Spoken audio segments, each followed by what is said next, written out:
الحمدللہ رب العالمین والصلاة والسلام علی رسولہ محمد وعلی آلہ وصحبہ اجمعین اما بعد۔ آئیے ہم دیکھتے ہیں اس درس میں کہ پیارے حبیب صلی اللہ علیہ وسلم نے امت کو کون سی ہدایات دی ہیں کہ جب گرہن کا واقعہ ہو ہمیں کیا کرنا چاہیے۔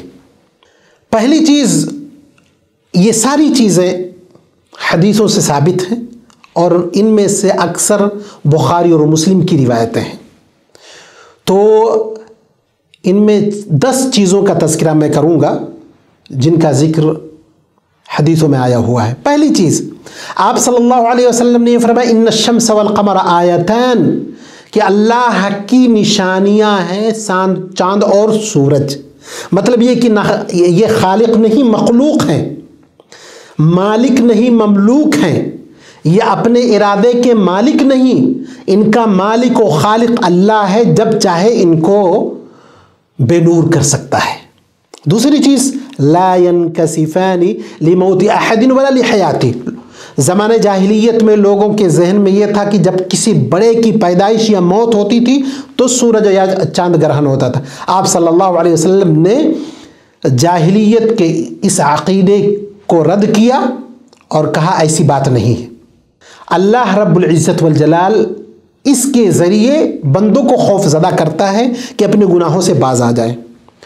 تیسری چیز، افزعوا، تم دوڑ پڑو، ڈر جاؤ۔ یہ پیارے حبیب صلی اللہ علیہ وسلم نے ہم کو تلقین فرمائی ہے۔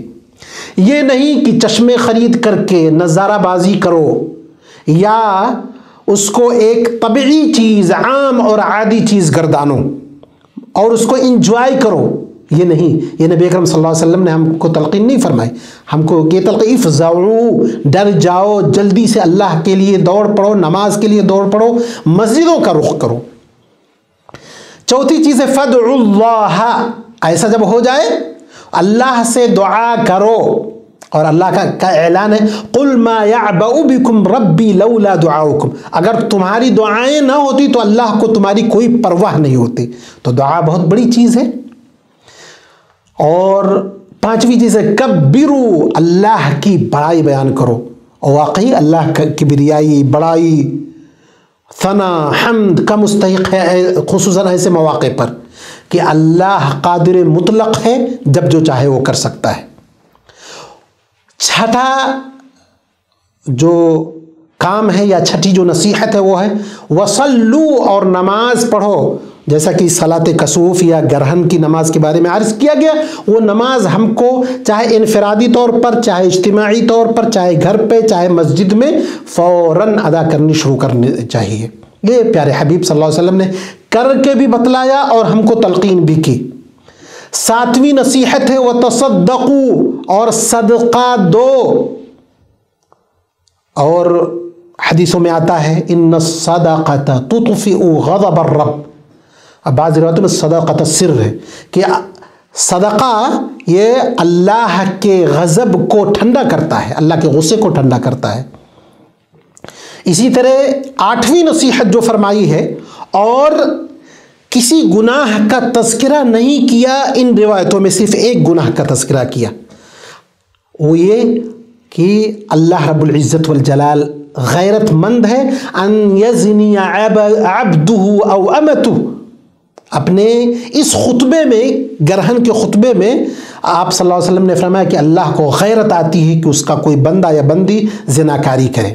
یعنی اس سے یہ اشارہ ملتا ہے کہ گناہوں میں اللہ کے عقاب کو دنیا میں جو سب سے زیادہ دعوت دینے والا گناہ ہے وہ زناکاری ہے۔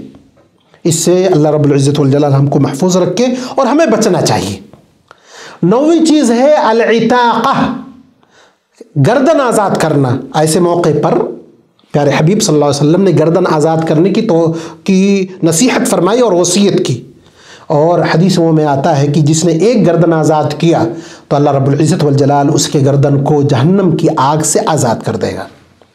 10ویں چیز ہے وَأَمَرَهُمْ أَن يَتَعَوَّذُوا مِنْ عَذَابِ الْقَبْرِ، کہ ان کو حکم دیا صحابہ کرام کو گرہن کے وقت عذاب قبر سے پناہ چاہیں، کیونکہ قبر یہ پہلی منزل ہے آخرت کی، اور یہ صحیح و سالم اس کی زندگی اگر رہی تو اگلی زندگی بھی امید ہے کہ بہتر رہے گی۔ تو یہ وہ 10 نصیحتیں تھیں جن کا ذکر حدیثوں میں موجود ہے۔ ان 10 نصیحتوں کو گرہن کے وقت پیارے حبیب صلی اللہ علیہ وسلم نے امت سے خطاب کرتے ہوئے کی تھی۔ تو ان 10 نصیحتوں پر ہمیں عمل کرنا چاہیے۔ اللہ رب العزت والجلال سے دعا ہے کہ اللہ ہمیں ان پر عمل کرنے کی توفیق عطا فرمائے۔ آمین۔ وآخر دعوانا الحمد للہ رب العالمین۔